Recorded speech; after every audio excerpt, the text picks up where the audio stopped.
Ilustres confrades, abrimos essa reunião da LAC para que possamos ouvir o ilustre confrade Sérgio André falando sobre o seu patrono. E para isso eu gostaria, antes disso, que o companheiro João Roberto, em síntese, dissesse alguma coisa sobre a pessoa do palestrante. Muito obrigado, companheiro presidente. Nós queremos, com muita honra, fazer a apresentação do nosso acadêmico Sérgio de André Ferreira.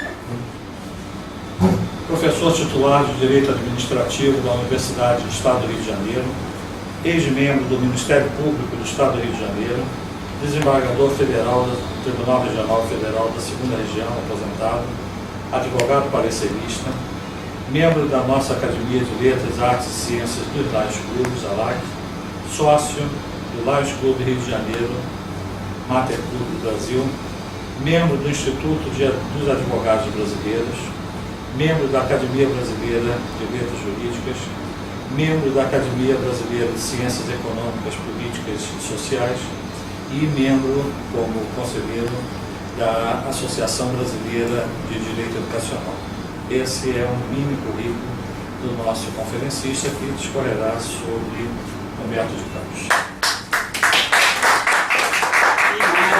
E mais ouviremos e nos enriqueceremos ouvindo a palavra do ilustre mestre. Convido o secretário a sentar no papel para apreciar melhor.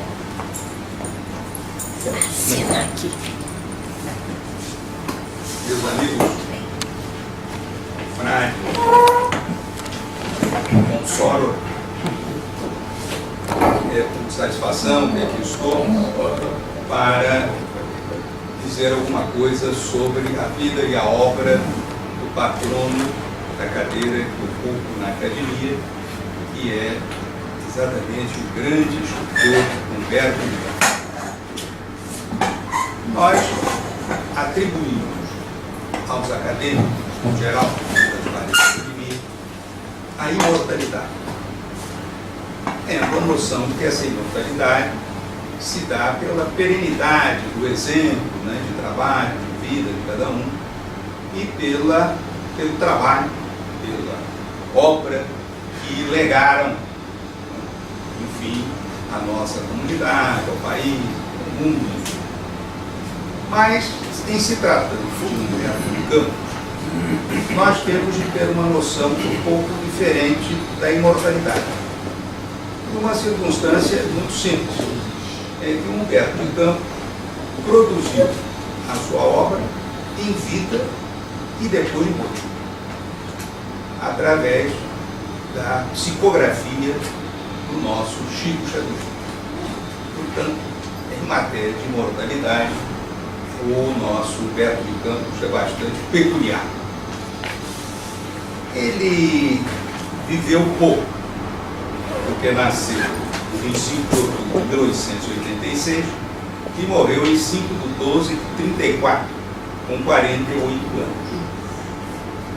Ele nasceu no interior do Maranhão, num povoado chamado Ibitiba, e que, tendo em vista o grande êxito de Humberto, com a sua obra, seu trabalho multiforme, logo no mesmo mês, poucos dias depois do seu falecimento, passou a se chamar o município de Humberto de Campos. Ele teve uma vida pobre, porque ficou órfão de pai muito cedo.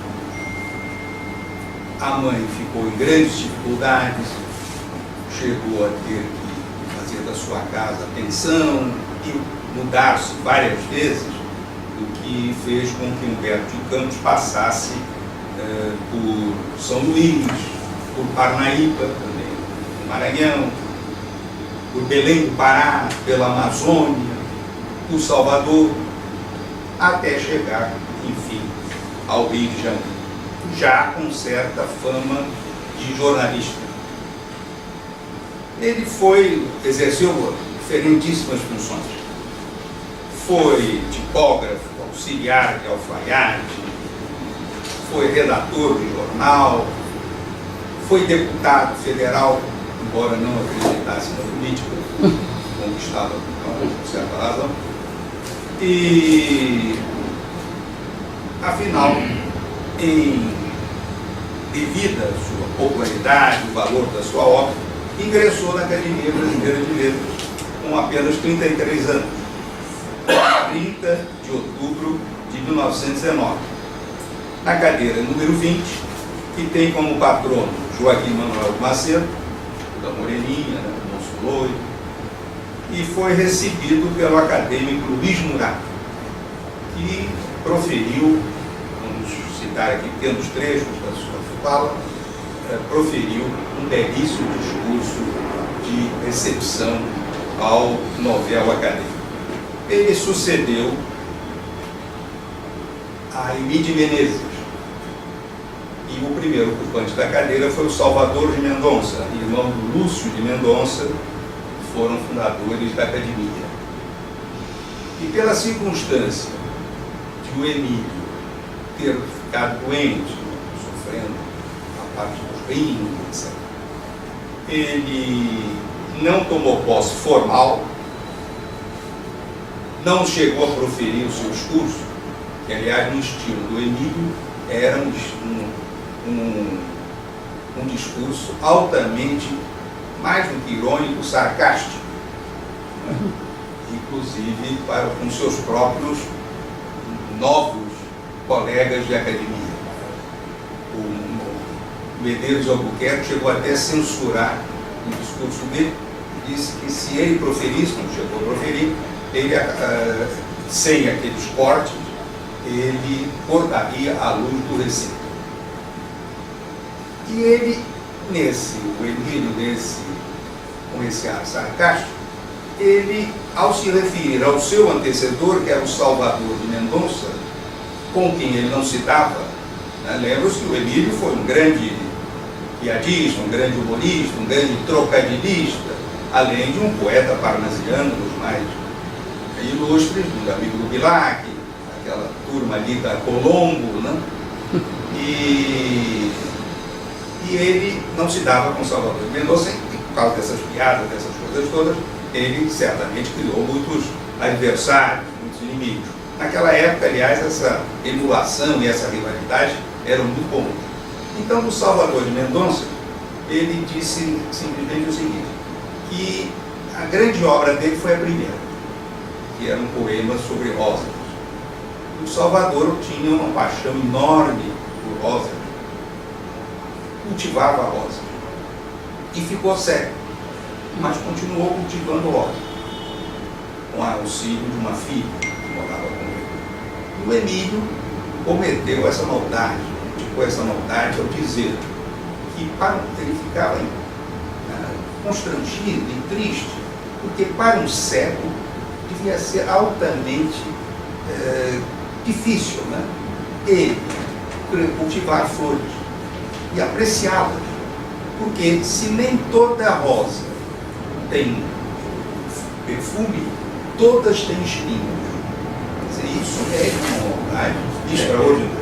Então, quando o nosso Humberto tomou posse, ele disse logo, tem diante de mim dois esquifes, o do Salvador e o do Emílio. Então ele saltou os dois. O Emílio, ele contou aquelas piadas todas, uma conversa conhecidíssima, até hoje a gente tem noção dela, né? Quando entraram duas senhoras muito gordas do bonde, e o banco do bonde estalou, e ele disse que era a primeira vez que via um banco arrebentar por excesso de fundo, né? E assim por diante, né? Mas é uma delícia, né? Que coisa louca. A outra que eu gosto muito é que houve aqui um grande acidente, né? Uma tragédia, um navio de guerra aqui da Bahia, que estourou e explodiu. E estava lá o ministro da Marinha, era uma solenidade, etc. Então, ele narra, ou imagina como teria sido aquela cena, a explosão, a morte, e alguns caindo no mar, né, se debatendo, o mar estava bastante agitado, e imaginou um capitão de corveta que estava na murada e tinha sido preterido sempre na sua carreira, estava perto da compulsória, não ia chegar a postos nem patentes mais elevadas. Então, ele imaginou que esse capitão de corveta estivesse pensando: puxa vida, quantos colegas aqui nessas ondas, né, iam se debater, etc. Mas, em compensação, ele imaginava: puxa vida, quantas vagas, fazendo um trocadilho entre as ondas e as vagas. Mas, de qualquer forma, o nosso Humberto de Campos tomou posse e salientou no discurso de posse que tinha se inclinado pela literatura por causa de Coelho Neto, que era também maranhense e que tinha percorrido o norte, o nordeste, se apresentando, citando, reproduzindo trechos da sua obra, e grande tricolor, né? Tanto assim que a rua Coelho Neto desemboca em frente ao estádio das Laranjeiras, né? E ele diz que o Coelho Neto foi o apóstolo que levou o evangelho até ele, o evangelho da literatura. Bom, ele gozou de uma imensa popularidade. Como cronista, como jornais, né? Contista, poeta, jornalista agressivo, o que gerou muitas inimizades. Mas a popularidade dele era tão grande que uma espécie de Paulo Coelho da época, né? As sucessivas edições dos livros dele era uma coisa enorme. Então, só para ter uma ideia, o Luiz Burak, que o recepcionou, como eu disse, ao dar essa ideia da popularidade dele, disse assim: realmente creio que Humberto de Campos houve pela primeira vez no Brasil um escritor que serviu de conselheiro e guia, de consolação e luz para uma parte da humanidade. Ele recebia todos os dias cartas de todos os pontos do Brasil, pedindo opiniões e conselhos. Meninas inocentes que pela primeira vez amavam, queriam ouvi-lo sobre o seu amor. Mulheres que não compreendiam mais os maridos, maridos que não amavam mais as mulheres, desejavam que fosse ele o intermediário, o árbitro das dissensões domésticas. Das prisões, os criminosos enviavam-lhe pedidos, queriam um pouco de sua solidariedade e da sua ternura. Há até que ele solicite empregos.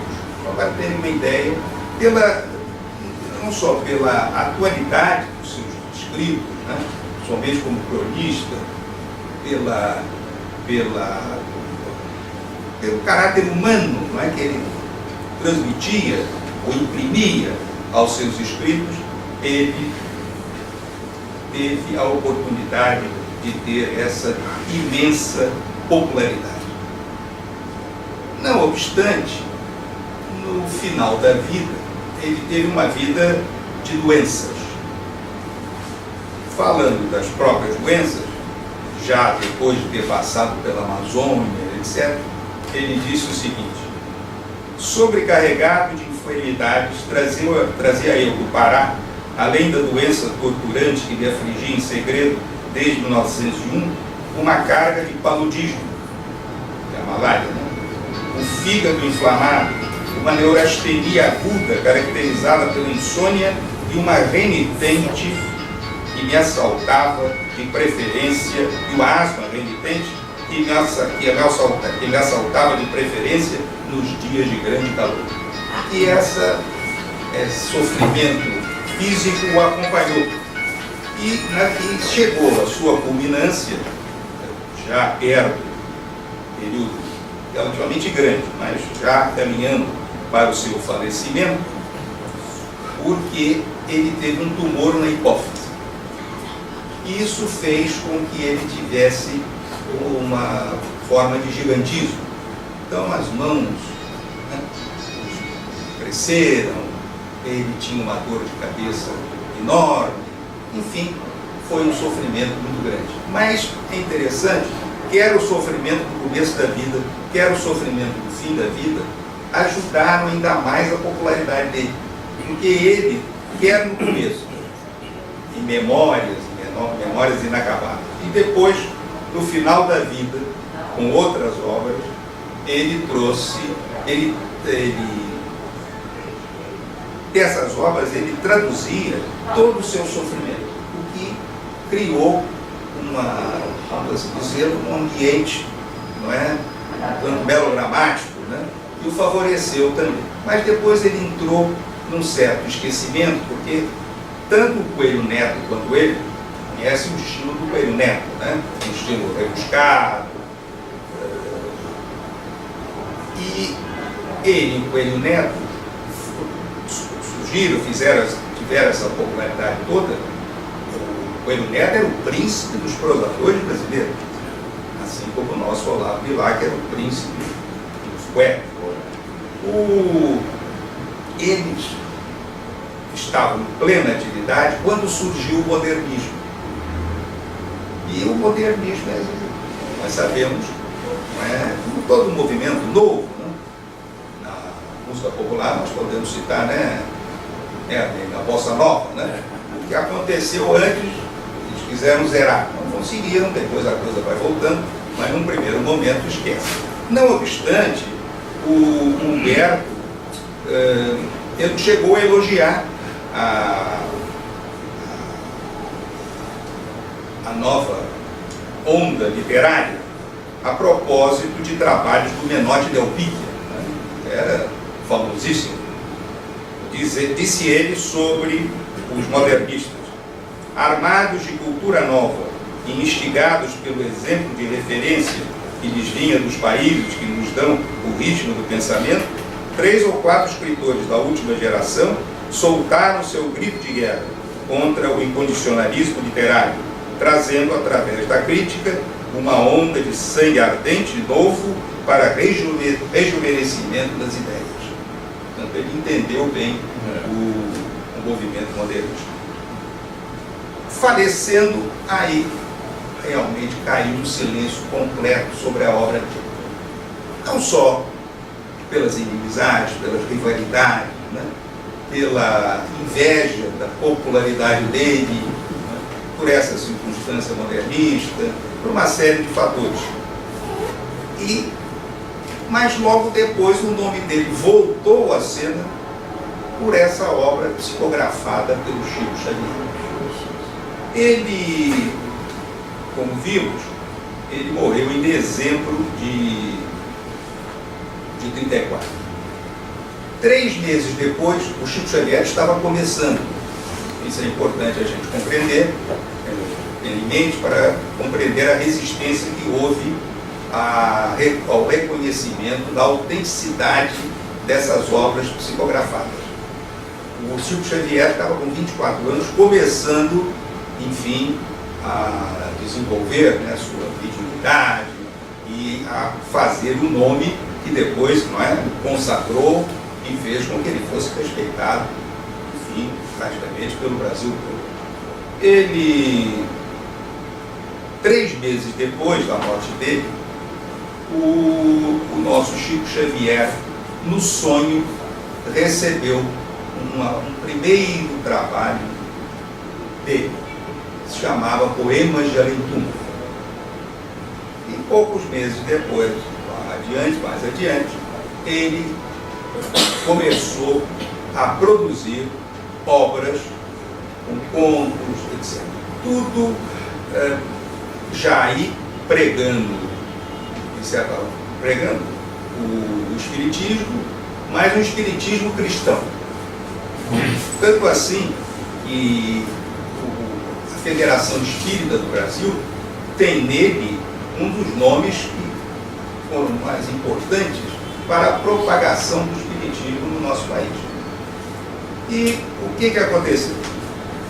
Só para dizer que o nome da obra dele mais famosa e publicada pela Federação Espírita é Brasil, Coração do Mundo, Pátria do Evangelho. Então, está aqui no livro, na capa do livro, ditado pelo espírito Humberto de Campos, psicografado por Francisco Cândido Xavier. É interessante que no Google nós temos, se for procurarmos Humberto de Campos, tem Humberto de Campos e tem uma outra referência, Humberto de Campos, entre parênteses, espírito. E a Federação Espírita passou a publicar com o nome dele, espiritualizado, os trabalhos que ele ditava para o nosso Chico Xavier. A família dele, a viúva, propôs uma ação judicial, pedindo à justiça que declarasse se era realmente uma obra de um outro plano, né, do Humberto de Campos ou não. Se era, a família tinha direito a direitos autorais, fazia jus a direitos autorais. Se não fosse, a Federação Espírita não podia usar o nome dele. A ação foi julgada, a viúva foi julgada carecedora de ação. E houve recurso. Aliás, foi um juiz famoso, eu ainda peguei ele no começo lá da minha participação como estagiário, o desembargador Mourão Russo, eu já peguei como desembargador lá. Não, mas isso, quer dizer, isso tudo é de 1944, também para nós aqui não faz tanto tempo assim, né? Não. Aí, Eu sou de 44. só queria explicar, eu excluí o Humberto Campos, primeiro que eu procurei fugir de qualquer autor jurídico. Eu escolhi o Ponte Miranda, aliás, outro confrade nosso escolheu o Ponte Miranda. Mas é porque, como ele tinha morrido há pouco tempo, né, os meus pais, minha tia, minha avó, moravam todos juntos, tinham conhecido ele. Então, dizia, olha, nós íamos ao Lago do Machado, meu pai dizia, olha, o Humberto Campos morou aqui nesse prédio, aliás, ele se refere a isso, em cima do, não sei se conheceram, o cinema Politeama, né, ali em cima. E essa questão toda da mediunidade, essa coisa toda. Bom, então ela foi julgada carecedora de ação. Bom, aí eu me interessei pelos livros dele, minha mãe, fundamentalmente, que orientou nesse caminho aí de conhecimento dos nossos literatos, e eu me encantei principalmente com as crônicas dele. A crônica é uma espécie de uma categoria, né, literária, a qual eu aprecio muito. E as crônicas são deliciosas. Você vai aqui pequenos trechos para ter uma ideia da linguagem, da temática dele e da atualidade dele naquela época e, de certa forma, atualmente. Transplantada essa atualidade da época para a atualidade de hoje. Ela foi julgada merecedora de ação porque acharam, primeiro, que a justiça não podia entrar nesse campo, uma relação declaratória, e depois, por quê? De duas uma. Por quê? Não, duas uma. Por quê? Se ele já tinha morrido, ele não podia adquirir direitos. Se ele não podia adquirir direitos, ele não podia transmitir esses direitos para a família. E a família nada conseguiu. Mas a Federação Espírita entendeu bem a questão e deixou de usar o nome dele. Passou a usar o nome, que as obras seriam do irmão X. Isso tem o seu sentido, porque uma parte da obra do Humberto de Campos foi escrito não só sob pseudônimo, ele criou um personagem que era o conselheiro XX. E que eram, essas obras, aliás, vários volumes, eram o que ele chama de anedotas galantes, mas que foram consideradas na época altamente pornográficas. Chamava-se também, ou falava-se também, em pornografia galante. Eu vou ler duas aqui só para ter uma ideia Isso nem programa infantil hoje tem algum sentido imoral, né? Uma delas se chama, um dos livros se chama Alcova e Salão. E então ele tem um subtítulo: Anedotas galantes de todos os tempos, de todos os povos. Então, uma dessas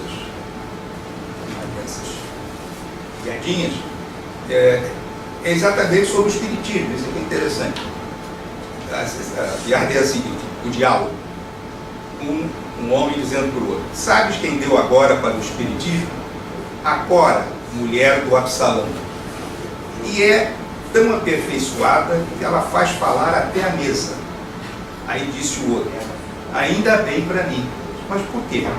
Porque se ela pusesse a cama da casa dela para falar, eu estaria full. A outra piada é o beliscão.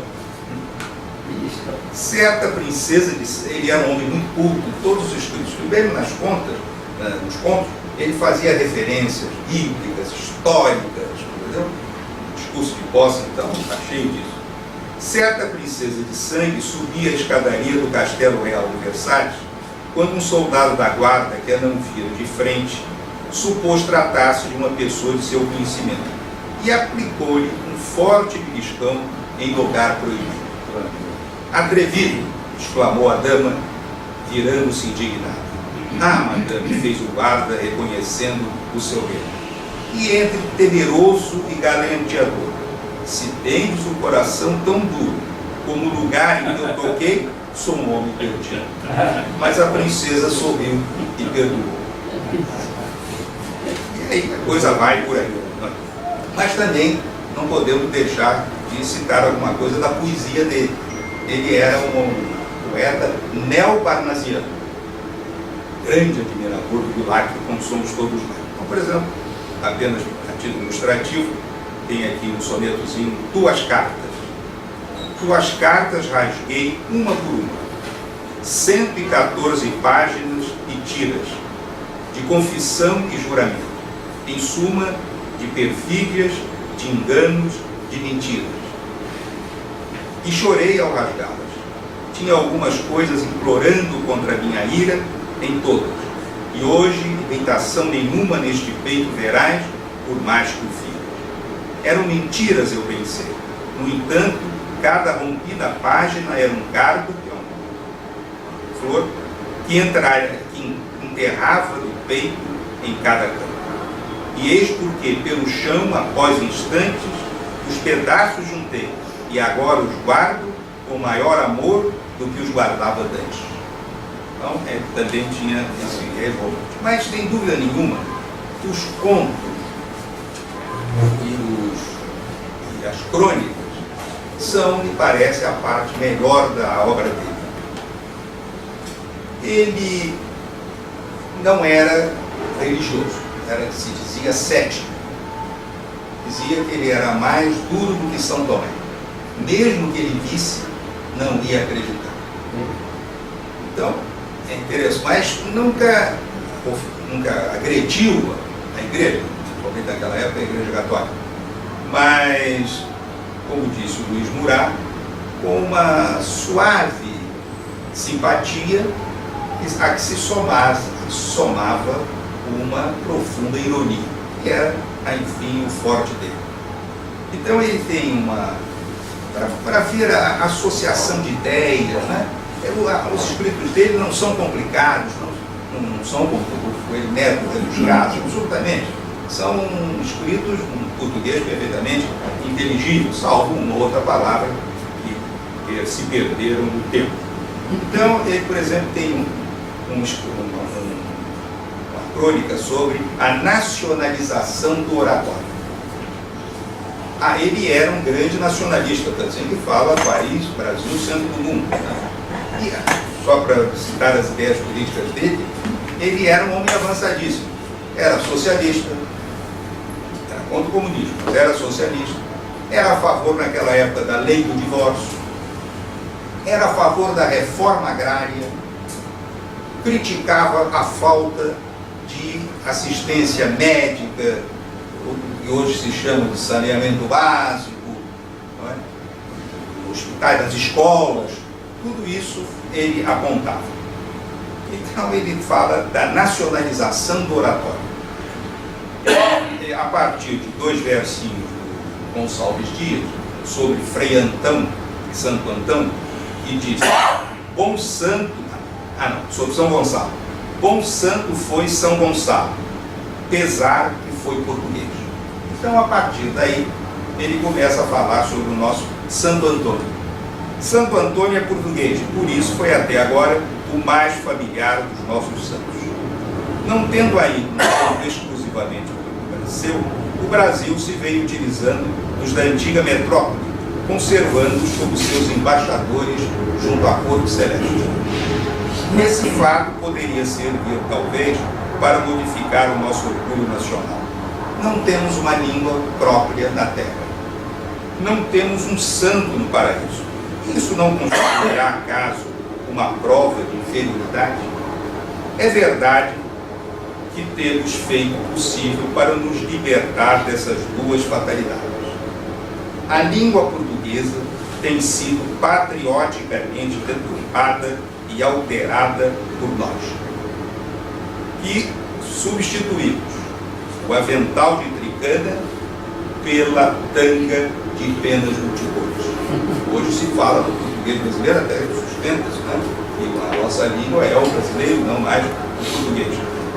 E quanto a santos, temos inventado as dúzias, pretos e brancos, mulatos e caboclos, sem que a igreja os tome a sério.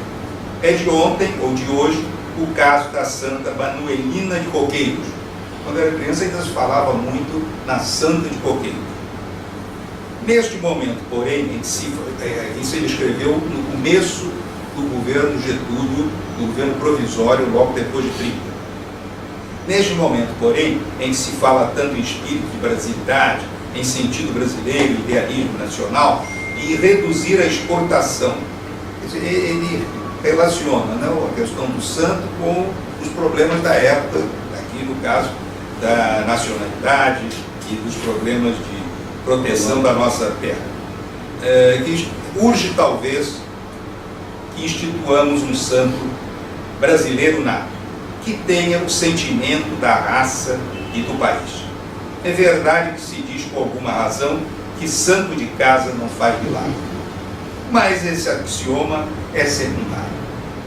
O essencial é que possuamos um santo que entenda as nossas rezas erradas. E não permanecemos nessa situação inquietante, apontados como um povo tão pecador que após quase 50 anos de existência ainda não conseguiu formar uma alma digna da alta canonização e de ser elevada à categoria dos eleitos de Deus. Quem sabe se o governo provisório não nos poderá canonizar agora por decreto, o negrinho do pastoreio, tão famoso e rico de milagres nas costelas do sul. Então ele se dirige a Santo Antônio e diz: não casarás mais a morena dos nossos sertões, nem salvarás do naufrágio os nossos pecadores caboclos. Debalde chamarão por ti as mulheres brasileiras na hora santa da maternidade. És português, és estrangeiro, serás despedido do nosso culto, pela lei dos 2 terços. Terços contra, aí joga o terço da religião, terços contra os quais não valerão os teus rosários. E por não termos, como a lei exige, 75% de santos nacionais. É interessante que na disputa judicial ele falou também do além-túmulo sobre a questão. Ele disse o seguinte: ajoelho-me no altar da fé, rogando a Jesus inspire os dignos juízes de minha causa, para que façam cessar o escândalo em torno do meu espírito, considerando que se o próprio Salomão funcionasse nesta causa, ao encarar as dificuldades do assunto, teria talvez de imitar o gesto de Pilatos, lavando as mãos. Então, isso já lei.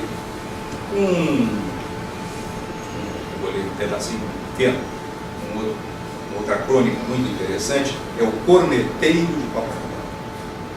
Ele diz: ontem, para compensar o dia passado inteiro à mesa de trabalho, tomei um automóvel e fui saltar na igrejinha nas proximidades do forte.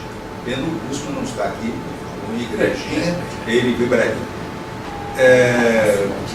Sentei-me no último banco da praia, no fundo em que o mar se espreguiça mais lentamente, etc.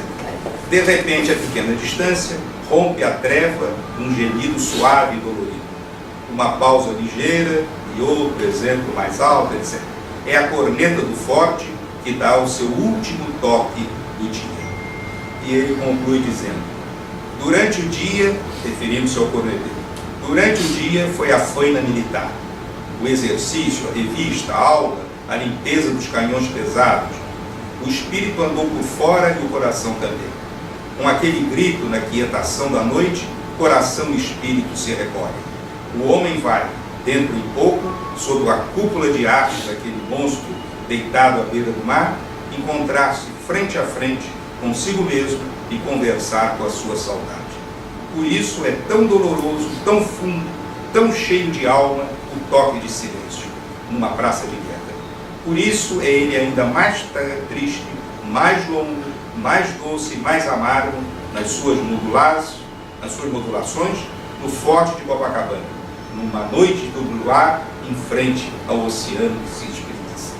O soldado que atira para o céu e para as ondas, sob o anonimato daquelas muralhas, aquelas vozes de saudade e despedida, é poeta e namorado. Ele não sopra um clarim, mas seu próprio coração. E aqueles gemidos e aquelas queixas que se espalham pela praia e se vão perder no mar inquieto e nas montanhas paradas, é esse mesmo coração que se desfaz em sonoridades para tornar-se mais leve e saber inteiro e caber inteiro no peito de quem o tem. Corneteiro de Copacabana, quem quer que sejas tu, eu te admiro e te invejo. Quem me dera a ventura de, nos colóquios com a minha alma, interpretar para os homens e para as coisas, com a minha pena, a angústia, a saudade, a alegria, a coragem, a tristeza e a esperança que lhes transmites cada noite às 10 horas com um grito de dor e de guerra do teu clarim. Amém. Não é? Além disso, encerrando aqui, eu escolhi um contozinho, uma crônica, que é sob a forma de uma carta. A carta é dirigida ao judeu que veio para aqui na Primeira Guerra Mundial, Uri Sverling. Ele era um livreiro das nossas faculdades de Direito. Eu conheci, e ele me orientou muito nos livros, na compra de livros, melhor do que os professores. Ele me indicou os comentários ao Código de Processo Civil do Monte Miranda, e eu fui consultar o professor de Processo Civil. Aí o professor de Processo Civil disse: não é muito complicado. E o Uri era muito engraçado. Disse: não, você tem que comprar. Disse: ó, separei para aqui a coleção do Carvalho e Mendonça, você não pode deixar de ser o primeiro aluno da turma, não pode deixar de ter isso aqui. De repente, o judaísmo se exacerbava nele, e ele saía aos belos ali no pátio da faculdade, dizendo: Jesus Cristo, Maria, todos são judeus. Não, ninguém discute isso e tal. Bom, então, o Uri, ele dirigiu ao Uri uma carta, dizendo o seguinte: amigo, uma destas noites, descendo a rua para comprar a última edição dos jornais vespertinos, aliás, ontem nós tivemos um remake, né, da importância do jornal vespertino, quando o Globo, via e-mail, né, às 7h30 da noite, deu publicidade àquela grande bomba. Bom, então compraram a última edição dos jornais vespertinos. Vi a porta do cupim humano, pretensiosamente denominado Arranha-Céu, que é aquele tal prédio lá da Lago do Machado, em que tem uma célula, o carro que você vende a retalho no seu comércio apostólico à literatura nacional. É um jornaleiro? Perguntei a um conhecido que se detivera para dar-me um abraço. Brasileiro. Não, é um livreiro, respondeu ele. Então ele faz as seguintes considerações, dirigindo-se ao livro. O seu gênero de comércio, puris verba, não pode ser dos mais remuneradores. E é isso precisamente que me faz admirar de modo mais vivo a sua pessoa e a sua ideia. Chegado ao Brasil e nele aclimatado, podia você ter se estabelecido com uma pequena taberna para retalhar aguardente, ou percorrer as repartições e as casas de família vendendo o jogo do bicho. Eu ainda, meus pais eram funcionários da Caixa Econômica, eu ainda peguei o bicheiro da Caixa Econômica. Ele era tinha lá o ponto dele era uma autarquia. E as pessoas jogavam, trazia o resultado. Então, para a gente entender que a realidade é ao fim de 3 ou 4 anos estaria rico, importante, considerado. Os estrangeiros que mais se distinguem hoje no país,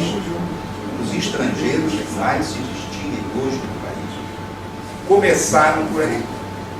Você, em vez de comprar bebidas alcoólicas para envenenar os operários sem pão, ou de arrecadar com a mão do macaco, com a tromba do elefante, o salário da cozinheira, as economias da patroa, ou o ordenado do contínuo de ministério, preferiu espalhar livros pelos bairros pobres ou afortunados da cidade. Se você vendesse cocaína, a coisa é traduzida. Se você vendesse cocaína, estaria já com algumas centenas de contos. Como, porém, vende ideias quando possui você no banco de economias? Aí ele diz o seguinte, está lá no Lago Machado, né? Então ele diz o seguinte, era nisso precisamente que eu pensava, amigo meu, que me não conhece, já se dirigindo ao leitor, no dia em que viu o seu veículo, dirigem-se aí, vi o seu veículo no Lago do Machado, em frente ao edifício em que mora. A poucos passos de nós, erguia-se no seu cavalo a estátua de Osório. E eu sorri de repente. É que me imaginei de súbito morto e chegando por engano ao paraíso. Aliás, ele sempre escreveu muito sobre a morte. Ele tem um livro que é Sepultando os Meus Mortos, Sombras que Sofrem, e assim por diante. E eu, talvez por causa das doenças, e eu sorri de repente. É que me imaginei de súbito morto e chegando por engano ao paraíso. No seu trono imenso, Deus Padre Todo-Poderoso, a sua mão direita, Jesus, seu Filho. Pergunto, onde estão os generais que morreram nestes últimos 80 anos? No purgatório, responde-me uma alma bem informada. Neste momento, volto-me de novo para o trono do Onipotente e vejo-te a ti, puris verba, a ti que nos degraus luminosos, aos pés do Senhor, gozando a eterna bem-aventurança, coças liricamente a tua barbicha curta. Realmente ele tinha esse capoeiro de ficar puxando a barbicha dele. Recebendo assim do céu os juros largos do teu precário e humanitário comércio na terra. Continua, pois, a vender e alugar os teus livros, meu amigo estrangeiro, e deixa-me apertar comovido a tua mão de homem de espírito e, sobretudo, de homem de coração. Ele vendia, se referia a essa que ele chama de carriola aí, do nosso Púlio. Ele tinha o ponto dele na Faculdade do Catete, na Faculdade Nacional e no fórum, naquele fórum.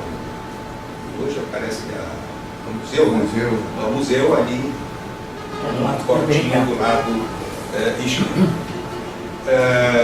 Ele, falando aqui de cocaína, ele tem também um ponto sobre uma senhora que é casada com um médico, que teve um corpo forte do ano passado, e ele aplicou morfina e ela se viciou. E aí ia matando filho, etc. Então, também esse assunto estava, mas, aliás, o que aconteceu, isso parente, não tem nada a ver com o caso, em todo caso. Isso aconteceu, o negócio de viciar em morfina, em razão Orlando Silva, Porque ele teve, chamava na época piorreia, né? E começou a usar morfina, etc. Foi isso, muito grande. Quando ele foi a São Paulo, e por isso se tornou cantor das multidões, indo trabalhar na Rádio São Paulo, chegou, disseram, chega aí na varanda do seu quarto no hotel. Estava a taça cheíssima.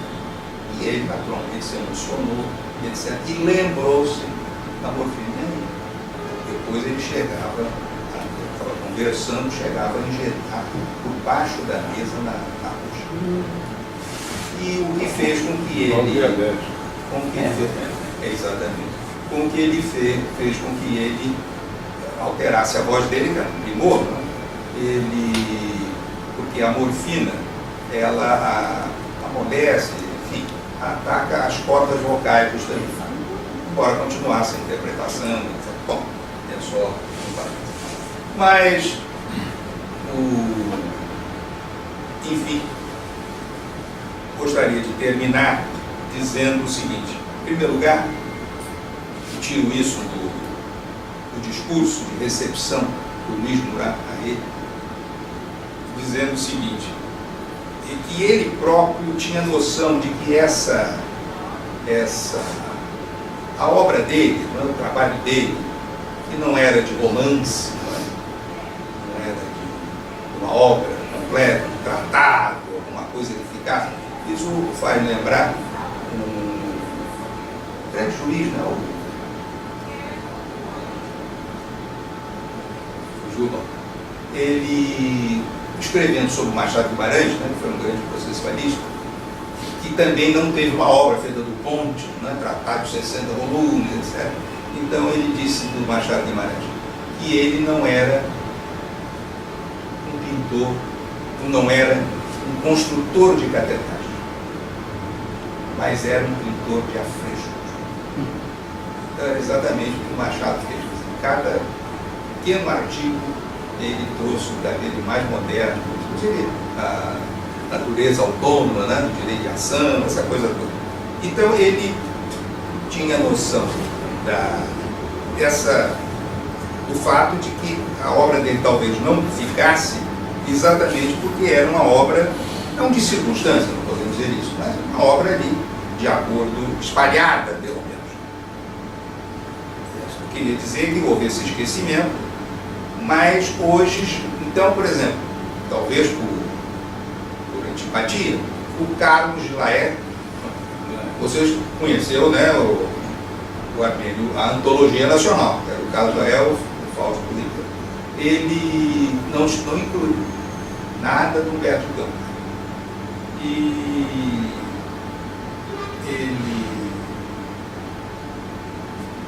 Mas hoje ele já está voltando. Então, por exemplo, esse conto Morfina está numa coletânea dos melhores contos de Lobos.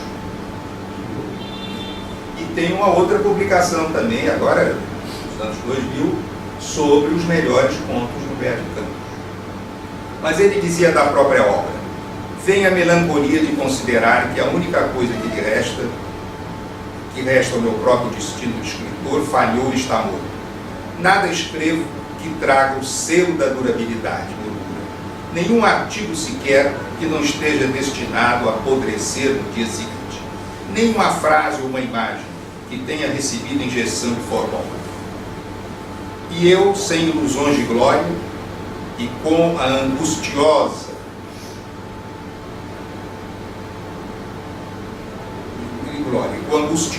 e terrificante certeza que não deixarei uma obra, e talvez nem ao menos a lembrança do meu nome, pois que o nome é a sombra sobre a terra de uma obra ou de um feito, e não pode deixar sombra no sol a árvore que não nasceu. E ele, esse pessimismo, ele aproveitou um epitáfio que foi preparado para si próprio, um poeta Paul Scarron. Tem aquele, né, você gosta de música popular, do Lamartine Barro, propôs que pusesse no túmulo dele. aqui jazz quem nunca gostou de jazz, que mostra a grande diferença entre a música brasileira antiga e a bossa nova. Então disse o seguinte, ele adaptou e o epitáfio é o seguinte: o homem cansado da vida não inveje deste a sorte. Ele conheceu a morte 1000 vezes dentro da vida.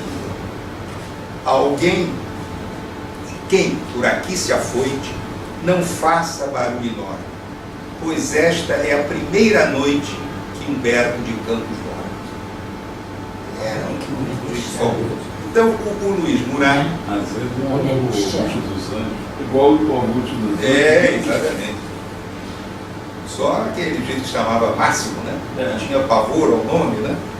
Aí ele disse, não bota o meu nome na lápide. Aí a mulher fez, não botou, mas fez um elogio enorme. Todo mundo que passava por ali, puxa, esse sujeito aí foi o Máximo. Não precisava escrever, né? Esse negócio é complicado. Então,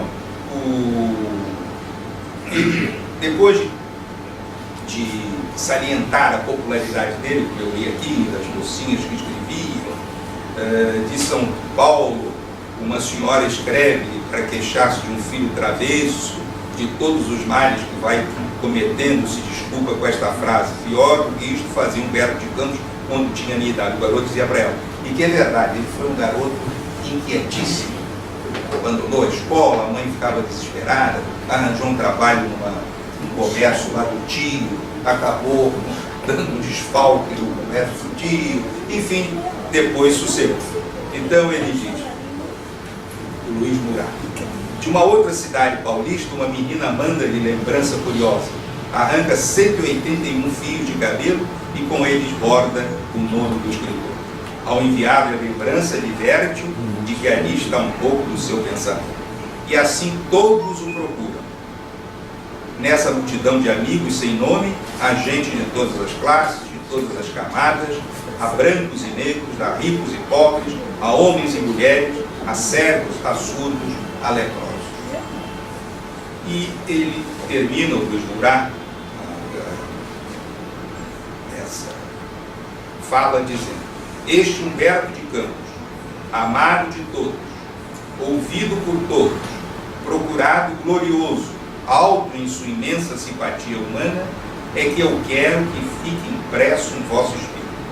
É ele, sem dúvida, um dos grandes orgulhos do Brasil contemporâneo. E diante de sua imagem aureolada, eu desejava apenas lembrar a deslumbrada exclamação de que outrora Gorky teve diante de Tolstói: vejam que homem maravilhoso existiu na Terra.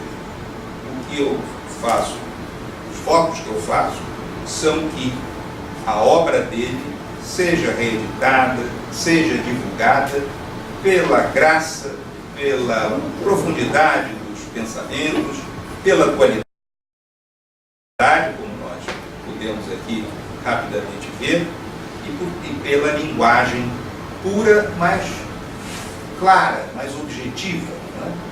E associação de ideias, tudo isso que nos falta muito hoje em dia. Nós devemos entender o seguinte: bom, Paulo, para falar de cronistas recentes, né, de certa forma, Rubem Braga, né, Fernando Sabino, e mesmo os vivos, o caso Heitor Coni, né, o Nelson Rodrigues. Olha, exatamente porque não fizeram uma obra mais gigantesca, também não conhecemos em profundidade. Agora, como eles estão mais recentes e são nomes conhecidos, por outros motivos, né? Afinal de contas, o Nelson fez toda a sua parte como teatrólogo, né? Mas nós sabemos que as crônicas, inclusive aquela, né, a crônica dele era A Vida Como Ela É, Nelson Rodrigues, e principalmente as crônicas de futebol, né? Todas aquelas coisas, Garrincha, Diabo, né, de pernas fora, Sobrenatural de Almeida. Sobrenatural de Almeida, né? Então isso porque está muito próximo. Então você vê que as piadas do Emílio, de certa forma, ainda continuam, até são desses stand-ups aí da vida, elas são repetidas. Mas tenho a certeza de que a nossa Academia de Letras pode cooperar muito no recrudescimento do interesse pelo Humberto de Campos, porque isso não interessa a ele, que já está falecido, que já deixou de produzir as suas obras póstumas. Mas sim, não super póstumas, né? Mas, assim, há um detalhe interessante. Houve uma perícia psicográfica na ação. E o perito chegou à conclusão de que realmente era não só o estilo dele, houve alguma dúvida quanto à assinatura, etc., mas era o estilo dele. E, principalmente, porque ele transmitiu ao Chico Xavier a existência de uma obra que só foi publicada algum tempo depois, póstumamente, que era o Diário Secreto. Então, isso teve a sua participação importante. Houve até um autor que escreveu longamente sobre essa ação, a Psicografia ante os Tribunais, de Miguel Timponi. Então, tenho certeza que o nosso Humberto de Campos devia ser reincluído nas antologias. Nem sei se ainda existem antologias a Glorinha, que a professora pode nos dizer, se tem antologias nos cursos fundamental, ou pelo menos médio, né? Ou pelo menos na universidade. Né? Sim. Os nossos livros, não é só a antologia nacional, os livros de português, qualquer livro de português, tinha os textos, né? Neto, Machado de Assis, Garcia Redondo, né? A pessoa ia se acostumando com esses nomes e se interessava, inclusive também nessa já fase, Humberto de Campos. Mas tenho a impressão, tenho certeza, de que Humberto, mais uma vez, ressuscitará, ou pelo menos se reencarnará nas pessoas que divulgarem a sua obra, e isso, como eu disse, não é para o bem dele, é para o bem da nossa inteligência, da nossa cultura, do nosso país, portanto, que precisa tanto disso tudo. Não é? E estamos conversando aqui sobre a situação, o nosso Cristóvão Buarque que diz que existem três momentos, existem três fases, não é? Reversas. A crise, que até alguns acham que é um momento de crescimento, há uns irônicos também para tudo. E existe a decadência e a desagregação. O nosso país, a nossa nação está em desagregação. Porque não há nada, não há lugar nenhum, não há lado nenhum para que se olhe e que a coisa não esteja. Né? Quer dizer, fala assim, violência, né? Então pensa, está entendendo? Perdeu-se completamente. Né? Eu aconselho você podia levar esse compositor e baterista lá no ginásio, Walter das Neves, parece. Ele é Wilson das Neves, exatamente. Ele tem um samba que se chama com o Viúvo para a Noite, e tem o seguinte expressivo título: Quando o morro descer e não for carnaval. Ele retrata o que primeiro era um receio, né? Hoje é o que está acontecendo. Porque a população cresceu, 70 milhões em 1900 e aquela música é de 1970, né? Hoje tem 240, mas as classes que aumentaram, quer dizer, a população aumentou nas classes mais simples, mais desassistidas, que não têm acesso a nada. E o crime vai dando grito, claro que o tráfico existe em todo o mundo, mas a criminalidade existe em todo o mundo, não é só no Rio, né? E, por exemplo, em Recife, a criminalidade está altíssima, né? Em Salvador, Maceió. Perdão da minha Lúcia. Até por isso eu não tenho arma branca em casa. Bom, mas então eu espero ter aqui transmitido aos senhores algum interesse pela obra, pela figura de Humberto de Campos, que merece ter